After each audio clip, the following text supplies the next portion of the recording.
तो आज Monday night Raw की ओपनिंग में सबसे पहला ही मैच हुआ guys, AJ Styles and Dolph Ziggler versus the Judgment Day के बीच, और इस मैच को जीत लिया द जजमेंट डे ने। और मैच खत्म होने के बाद एज ने कन्फ्रंट किया द जजमेंट डे को, और यहाँ पे आज द जजमेंट डे को लगा कि एज अकेले आए हैं और हम उनसे बदला ले लेंगे पिछले हफ्ते का, लेकिन ऐसा नहीं था गाइस। पहले तो उनके बीच एक इंटेंस प्रोमो करता है, उसके बाद जैसे ही ये प्रोमो खत्म होता है गाइस, यहाँ पे मिस्टीरियो फैमिली आ जाती है एज के साथ, और ये एक बार फिर से बुरी तरह से कुटाई कर देते हैं द जजमेंट डे की, और जजमेंट डे को भागना पड़ता है रिंग छोड़ के। इसके बाद गाइस ये मंडे नाइट रॉ में 6 वुमेन्स टैग टीम मैच हुआ, और इस मैच को जीता यहाँ पे अलेक्सा ब्लिस, असूका और बियांका ब्लेयर की टीम ने।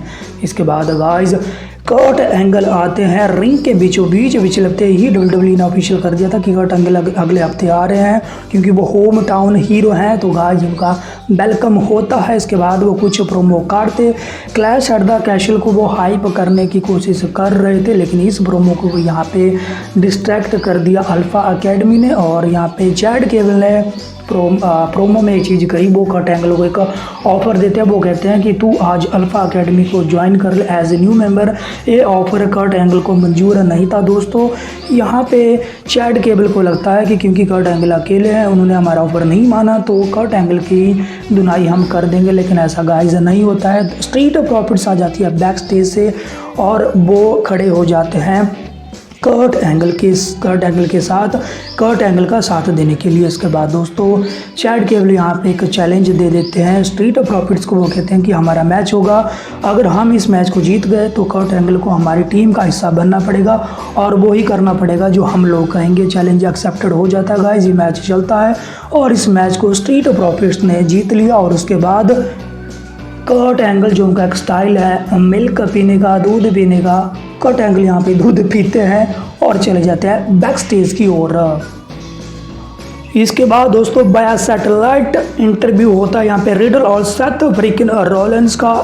इंटरव्यू दोस्तों ठीक ठाक सा जाता है, कोरी ग्रेव इसको इंटरव्यूड करते हैं। काफ़ी इंटेंस ये इंटरव्यू गया, और हालांकि इस प्रोमो में एक चीज़ ये भी देखने को मिली कि ये दोनों फैमिलीज़ के ऊपर भी गए। काफ़ी इंटेंस मुझे प्रोमो लगा। इसके बाद दोस्तों मंडे नाइट रॉ में मैच हुआ बॉबी लैस्ली वर्सेस द मिज के बीच। टोमासो चियाम्पा थे रिंग साइड में खड़े हुए, और उनकी डिस्ट्रैक्शन की वजह से द मिज आज जीतने ही वाले थे, लेकिन जैसे ही अंतिम क्षणों में स्कूल क्रशिंग फिनाले लगाने वाले थे द मिज बॉबी लैस्ली के ऊपर, तभी एक बार फिर से डेक्स्टर लूमिस उन्हें खड़े दिखाई देते हैं WWE यूनिवर्स के बीच, जैसा वो हर हफ्ते कर रहे हैं। इससे डिस्ट्रैक्ट हो जाते हैं द मिज, और इस चीज़ का फ़ायदा उठा के बॉबी लैस्ली ने लगा दिया एक हार्ड लॉक, और उस वजह से हार गए यहाँ पे द मिज। इसके बाद दोस्तों बैक स्टेज एक फ़नी सेगमेंट दिखाया जाता है, जिसमें एज कुछ पुरानी यादें शेयर कर रहे थे कर्ट एंगल के साथ। ये बहुत ही फ़नी सेगमेंट था गाइज।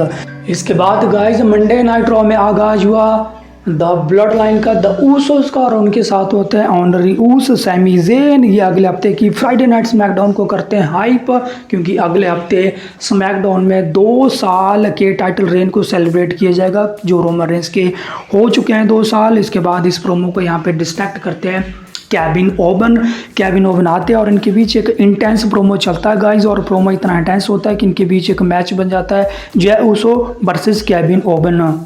मैच दोस्तों बहुत बढ़िया गया केविन ओवन और जय ऊसो के बीच। जब जय ऊसो हारा ही नहीं पा रहे थे केविन ओवन को, तब ये लोग स्ट्रेटेजी बनाते हैं। जिमी ऊसो सैमी ज़ेन को कहते हैं कि मैं रेफरी को डिस्ट्रैक्ट करता हूं, तो चेयर शॉट लगा केविन ओवन के ऊपर, लेकिन सैमी ज़ेन ऐसा नहीं कर पाते हैं। इस चीज़ का फायदा उठा के यहाँ पे केविन ओवन ने लगा दिया कि ज़बरदस्त स्टनर जय ऊसो को, और हार गए यहाँ पे जय ऊसो, और काफ़ी फ्रस्ट्रेट लगे यहाँ पे द ऊसोस भी और सैमी ज़ेन भी। इसके बाद दोस्तों बैक स्टेज ऐसा दिखाया जाता है कि द मीज़ लीव कर रहे थे अरीना को, टोमासो चियाम्पा भी होते हैं इनके साथ, और द मीज़ कहते हैं कि मुझे जाना पड़ेगा। इसके बाद सी ऑफ करते हैं टोमासो चियाम्पा द मीज़ को, और जिस गाड़ी में वो बैठते हैं द मीज़ खुद शायद ड्राइव कर रहे थे उस गाड़ी को, उनको पता नहीं था कि उसी गाड़ी के पीछे दिखाया जाता है एक बार फिर से डेक्स्टर लूमिस को, वो उनकी गाड़ी के पीछे ही बैठे होते हैं, और वो गाड़ी ड्राइव करके चले जाते हैं। और इस प्रकार दोस्तों ये सेगमेंट भी खत्म। उसके बाद पता नहीं द मिज के साथ क्या किया यहाँ पे डेक्स्टर लूमिस ने। हाँ भाई दोस्तों, मेन इवेंट की बारी। मेन इवेंट में आज WWE women's tag team championship tournament का फाइनल्स था और इस मैच में Aliyah and Raquel Rodriguez versus Dakota Kai और आयो स्काई ने पार्टिसिपेट किया। गाइस ये लोग फिनाले तक पहुंचे थे। मैच दोस्तों बहुत बढ़िया गया। इसमें हालांकि चीट करने की कोशिश की यहाँ पे बैली ने, लेकिन उनका साथ देने के लिए यहाँ पे आ गई बियांका बेलेर, असूका और अलेक्सा ब्लिक्स और बैली को भागना पड़ता है रिंग के बाहर से। और इस चीज़ का फ़ायदा उठा के यहाँ पे आलिया और राकुल रॉड्रिगोज ने जीत लिया इस मैच को और वो बन गया new women's tag team champions और काफ़ी खुश लगी अपनी विक्ट्री के ऊपर। अब दोस्तों देखना ये होगा कि बियांका बेलेर, असूका और अलेक्सा ब्लिक्स का जो मैच हो रहा है इस तिकड़ी के साथ, आयो स्काई, डकोटा काई और बैली के साथ क्लैश एट द कैसल में वो कैसा होगा। इस प्रकार दोस्तों आज की मंडे नाइट रॉ गई ऑफ एयर। तो आज की मंडे नाइट रॉ मैं कहूँगा दोस्तों ठीक ठाक सी गई। अगले हफ्ते एक स्मैकडाउन बची है क्लैश एट द कैसल से पहले। अब देखते हैं उसमें क्या कुछ कर पाती है WWE। तो आज की वीडियो गाइस यहीं तक। वीडियो को करना है लाइक, शेयर और साथ ही साथ रसलबाज लकी को करना है सब्सक्राइब।